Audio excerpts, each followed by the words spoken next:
we learned out of position, and after a few minutes they scored a 1-0. There was a cold shower. I think the worst start you can have. And it took some time to recover from it, but I think we stabilized it in the first half. The 1-0 was the idea, let's keep it and not concede a second. And we got some few opportunities. But yeah, the crucial point is clearly the penalty of the red card.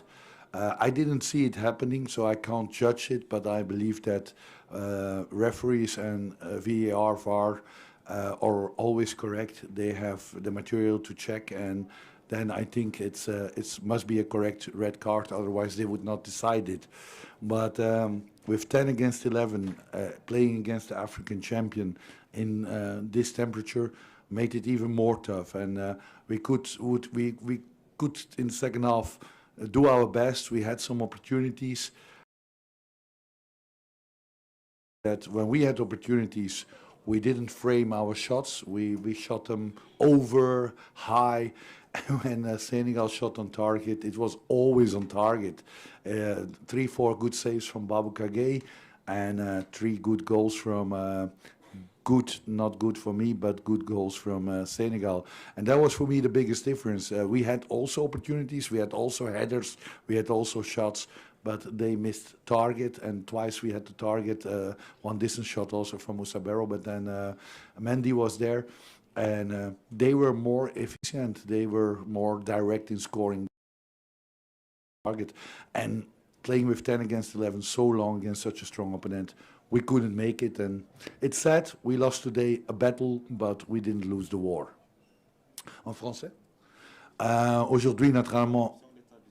OK.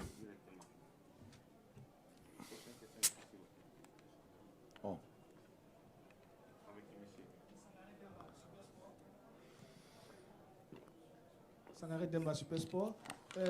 Coach, est-ce que, vu votre entame de match, notamment, disons, durant la première mi-temps, vu votre prestation, est-ce que vous n'avez pas tout respecté le Sénégal? Je ne pense pas. Naturellement, on n'a pas créé les occasions qu'on veut. On a des autres idées avant le match, mais c'est la qualité du Sénégal qu'on est plus concentré pour la défense. L'idée est on va jouer 4-3-2-1 avec Alisso et comme attaquant et avec Moussa Barrow et Yankouba Minte derrière l'attaquant. On a entraîné ça pour 2 semaines, mais dans le temps, dans le match, on n'a vu plus Yankouba Minte comme défenseur, on n'a vu plus Moussa Barrow comme défenseur, et c'est pas parce qu'on veut ça, mais parce que Sénégal a forcé nous de jouer cette défense. C'est pas l'idée avant le match. Ok, on a beaucoup de respect pour Sénégal et pour Aliou Cissé, mais on a naturellement l'idée aussi de marquer des buts, de créer des occasions. Et le grand problème qu'on a, sûrement en premier mi-temps, qu'on a le ballon, on a perdu plus vite dans le passing, dans le build-up, on a perdu plus vite le ballon, et sûrement pas au premier mi-temps. Et c'est dommage. On ne veut pas, mais on ne peut pas en premier mi-temps.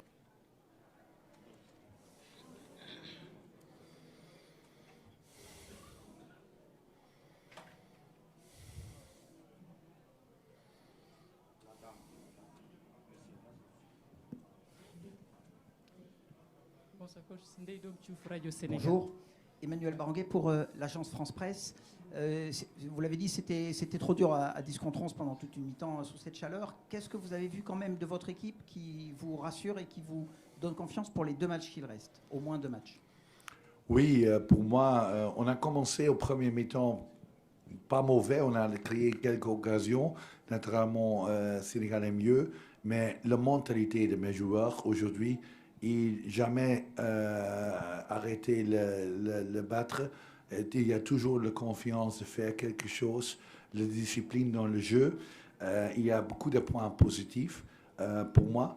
Et n'oubliez pas, on n'a pas joué avec 2 joueurs importants, Ablaye Diallo et Ibrahima Koli, qui produit beaucoup de buts et beaucoup d'occasions les dernières année pour nous.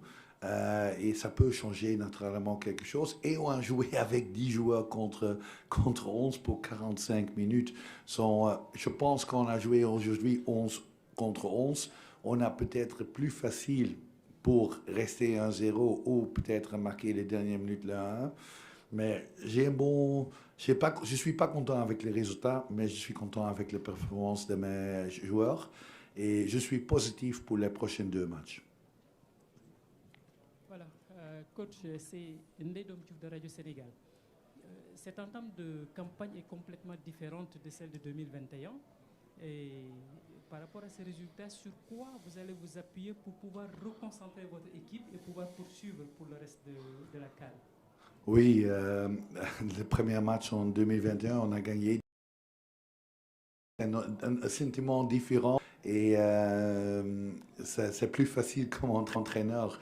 Maintenant, ça donne moins de stress pour le deuxième match. Et maintenant, le deuxième match est très important.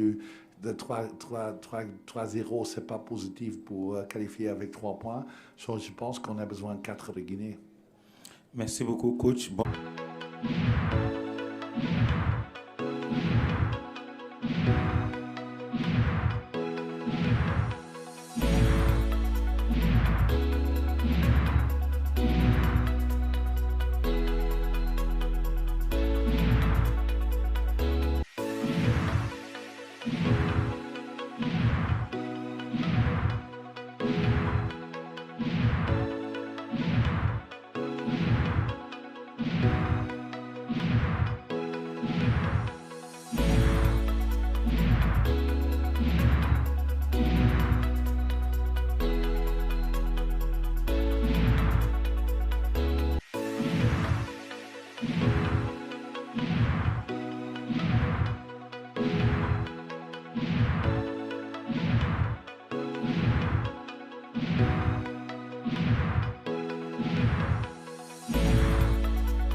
Bonsoir une fois de plus, chers journalistes. On est avec le coach du Sénégal après la victoire de son équipe cet après-midi. Coach Aliou a juste 15 minutes avec nous. Pendant ces 15 minutes, il va partager son sentiment par rapport à la prestation de son équipe aujourd'hui. Félicitations, coach, entrée réussie pour votre équipe. Parle-nous un peu de la contenu de votre gars aujourd'hui. D'abord, bonjour à tous. C'est toujours intéressant et important de bien débuter une compétition par une victoire. Donc, nous sommes très satisfaits. Je suis très satisfait de l'équipe, du comportement de l'équipe, malgré une grosse chaleur. Jouer à 14 heures, encore une fois, je le dis, c'est des périodes très compliquées. Face à une équipe qui a joué très défensive, qui était costaud, qui a essayé de fermer les espaces. Il nous fallait être patient. C'est ce qu'on a fait. Et puis très vite aussi, ce premier but qu'on a marqué nous a facilité la tâche. Après, on a pu dérouler. Mais très satisfait dans l'ensemble, même si on est conscient aussi qu'il y a des ajustements encore à faire. Et nous allons continuer à travailler. Mais très content de la prestation des joueurs et de l'équipe. Merci beaucoup, coach. Place aux journalistes. Première question ici. Merci beaucoup. Bonjour tout le monde. Félicitations, coach. Je suis là. Jib, ça va? Ça va, merci. C'est Papa Djibril Gaye du quotidien Source A. Ma question va concerner un peu l'homme du match. Je sais que vous n'aimez pas trop parler singulièrement des deux joueurs, mais souvent on connaît Aliou Cissé qui a l'habitude de laisser les jeunes grandir un peu derrière, leur donner le temps de s'adapter. Qu'est-ce qui a fait que Lamine, pour sa première CAN, tu l'envoies et il donne satisfaction? D'abord, Lamine, tout le monde le voit venir. C'est un jeune joueur, il faut le laisser tranquille. Encore, je le dis, il faut le laisser tranquille. Je vois déjà vos titres de journaux avec sa photo devant. Mais c'est un jeune qui est amené à progresser. Effectivement, il y a des situations comme ça où aujourd'hui un garçon comme Nampalys Mendy qui est blessé, un garçon comme Gana Gueye qui n'est pas là, qui est absent, Pape Matar Sarr qui s'est blessé. Du coup, son heure est arrivée, tout simplement. Nous savons qu'avec toutes ces absences qu'on avait, il pouvait jouer. Et il a été là, le féliciter parce qu'il marque 2 buts. Mais au-delà du but, je crois que c'est surtout le contenu de son match, au niveau de l'agressivité, au niveau des courses, au niveau de son volume de jeu. On a l'impression déjà qu'il est aguerri. Maintenant, comme je le dis, c'est un match. Voilà, on a joué, on a, Inch'Allah, c'est ce qu'on veut, jouer 7 matchs. Il a joué un match où effectivement il a montré toute sa classe. Il a montré vraiment que tous les espoirs qu'on portait sur lui, on pouvait vraiment en avoir. Mais je le dis et je le répète aussi, les jeunes joueurs, il faut les laisser venir. Il faut, sur le plan médiatique, ne pas trop les enflammer, mais justement, les encourager à rester quand même humbles parce qu'il a encore 20 ans devant lui de carrière.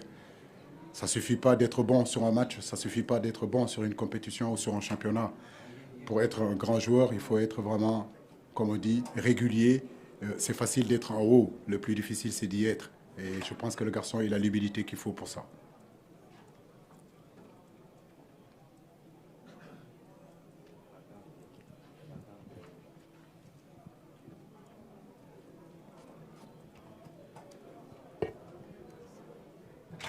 Merci. Bonsoir, je suis Angéline Aïcha des AT Communications ivoirienne. Alors, coach, le coach qui vient de partir dit qu'il est très satisfait de la prestation de son équipe. Vous, en tant que coach adverse, êtes-vous satisfait aussi de cette prestation? Le son est très faible, on n'entend pas ce que vous dites aussi. Comme ça? Je crois que c'est la même question que le monsieur m'a posée sur les sentiments que j'avais dans le match. Il a raison, il peut avoir fier de son équipe. Moi aussi, je suis fier de mon équipe. C'est un match qu'on a bien préparé sur tous les plans. Depuis pratiquement 15 jours, nous y sommes, nous le préparons. C'est une équipe qu'on connaissait. C'était un derby qui était important aujourd'hui de gagner. Et comme je dis, dans ce groupe-là, on en a pratiquement 3. Ma pensée va au peuple sénégalais, mais ma pensée va aussi au peuple sénégalais vivant en Gambie. J'ai envie de dire de Kër Aïb à Sénoba. Tous ces gens-là qui sont là aujourd'hui devraient être fiers de leur équipe nationale. Mais dire aussi à notre peuple, parce que le peuple gambien, c'est notre peuple aussi, nous sommes dedans, que le championnat n'est pas encore fini. Effectivement, ils perdent aujourd'hui, mais je suis sûr et certain qu'ils ont des arguments pour continuer la compétition. Nous, lors de la dernière Coupe du Monde, on avait perdu notre premier match. Ça ne nous a pas empêché non plus de sortir de ce groupe-là. Comme je le disais à mes joueurs en conférence, en briefing, ce match-là, tout peut se passer, mais ça ne peut pas aujourd'hui décliner la suite en réalité de la compétition. Dans ce match-là, on pouvait perdre, on pouvait gagner, on pouvait faire match nul. C'était un match important, mais il n'y avait rien de décisif. Donc je pense que pour eux aussi, c'est pareil.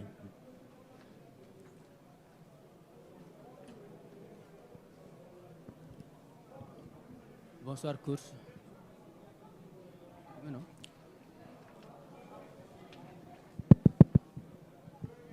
Bonsoir, coach. Félicitations chez Cheikh Diop du groupe E-Média. En fait, ma question concernait Abdou Diallo. On a vu un replacement un peu au milieu de terrain, mais en première période, le Sénégal avait difficulté à jouer, à créer des liens entre le milieu de terrain et l'attaque. Ne serait-il pas une solution également de changer notre joueur comme par exemple... Est-ce que vous pouvez parler un peu plus vite? Je disais que Abdou Diallo, par exemple, on a vu en première période... Abdou Diallo ou Habib Diallo? Oui, ouais. Abdou Diallo. Oui. Avec une défense à 3 ou des fois il est au milieu de terrain. On a vu que le Sénégal avait beaucoup de difficultés à trouver des liens entre le milieu et l'attaque. Ne serait-il pas... Qu'est-ce qui a motivé ce choix-là sur Abdou Diallo, par exemple? Mais vous parlez de liens défensifs ou offensifs? Offensif, par exemple, parce que le Gambie jouait en bloc bas. Donc avec Abdou Diallo, on avait des soucis pour trouver un joueur capable d'amener le ballon vers l'avant. Non, moi je pense que devant lui, il y avait Lamine Camara. Le football, ce n'est pas seulement attaquer, mais il faut, en même temps que vous attaquez, penser déjà à défendre. Voilà, donc si Abdou il est là, il ne fait pas partie de la ligne offensive, il fait partie de la ligne plutôt défensive de derrière. Donc quand on sort les ballons, effectivement, il fait partie de ce trio de derrière. Mais en réalité, à partir du moment où le ballon il est sorti, son rôle en réalité, c'est de rester quand même en équilibre. Et comme il a une formation en réalité de défenseur, c'est important d'avoir ce lien-là entre le milieu pour densifier notre milieu quand nous sommes bloc médian, mais aussi avoir la possibilité avec sa qualité technique aussi de sortir les ballons à 3.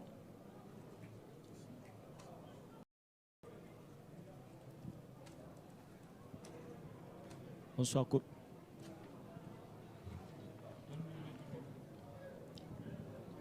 Bonsoir, coach. Bonsoir, coach. Bonsoir. Et Moustapha Alassani, le sportif 228 du Togo. Coach, en âme et conscience, est-ce que ce match vous a fait peur avant de l'entamer? Écoutez, nous, on est... C'est un mot trop gros, parce que, encore, je le dis, je le répète, tout ça, ça ne restera seulement que du sport. Et il ne faut jamais qu'on l'oublie, que le football reste quand même... On a l'opportunité aujourd'hui de faire ce métier. C'est un métier extraordinaire. C'est ce que je dis aussi parce que vous allez au-delà du présent. Voilà, au-delà du présent, c'est les journalistes, c'est notre peuple, c'est normal qui veut qu'on aille en finale. Il faut d'abord gagner match par match. Donc la seule chose, je l'ai dit hier en conférence de presse, qui nous intéresse, nous, quand les gens nous parlent de ce qui se passe le 15, et ce qui va se passer maintenant le 19. Donc c'est match par match pour nous, ne pas penser au-delà de ça. Donc rester vraiment focus au présent à des objectifs. Donc on n'a pas eu peur, parce que quand même, depuis 5, 6 ans, 7 ans, 8 ans, je n'ai pas besoin de le dire, vous savez ce que cette équipe-là est en train de fournir en termes de jeu, en termes de résultats, en termes de statistiques positives. Mais comme je le dis, il faut rester quand même humble, parce que c'est cette humilité-là qui est l'ADN justement de cette équipe nationale-là, parce qu'on sait qu'on peut perdre contre n'importe qui aussi.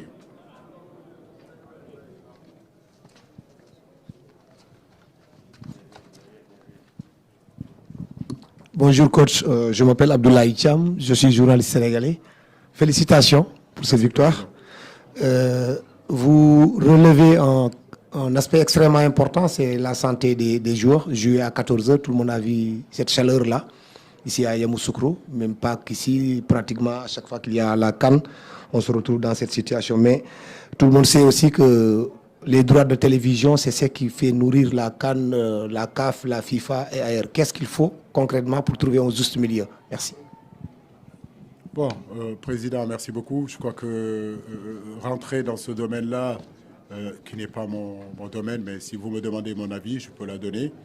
Je me rappelle, en 2002, au Sénégal, on se levait à 2h du matin, 3h du matin pour regarder les matchs. Donc, quand on parle de droit télé, moi, je veux dire que l'intégrité des joueurs, la santé des joueurs, il n'y a aucun droit télé qui peut être au-dessus de ça. Voilà. Et le spectacle, comme vous le voulez, je sais que vous êtes tous là pour passer une belle CAN, où vous allez voir du bon jeu, mais il faut favoriser les conditions pour ça. Et vous avez vu dans quelles conditions les joueurs ont joué. Encore, comme je l'ai dit, il n'y a pas que nous, hein. D'autres ont joué hier aussi à 14h. Pour la plupart de ces joueurs-là qui sont en Europe, où il fait -5, -10, -15, se retrouver quelque part où il fait 35-36 degrés en espace d'une semaine, de devoir s'adapter, c'est très compliqué. Et c'est pour cela qu'on en avait parlé aussi lors d'une conférence de presse, de dire que ce serait bien aussi qu'on regarde ces heures de match. Je vois que à la mi-temps, les projecteurs sont allumés. Je veux dire, si on met des projecteurs dans un stade, c'est pour qu'on puisse jouer le soir. Voilà, c'est vrai que c'est difficile. C'est pour cela que je félicite vraiment mes joueurs, parce que je connais ces conditions-là. Il y a 20 ans, 25 ans, j'étais sur le terrain. Je sais que c'est difficile de jouer à 14 heures. C'est pas facile. Merci beaucoup, coach. Bonne chance pour la suite. Chers journalistes, merci beaucoup.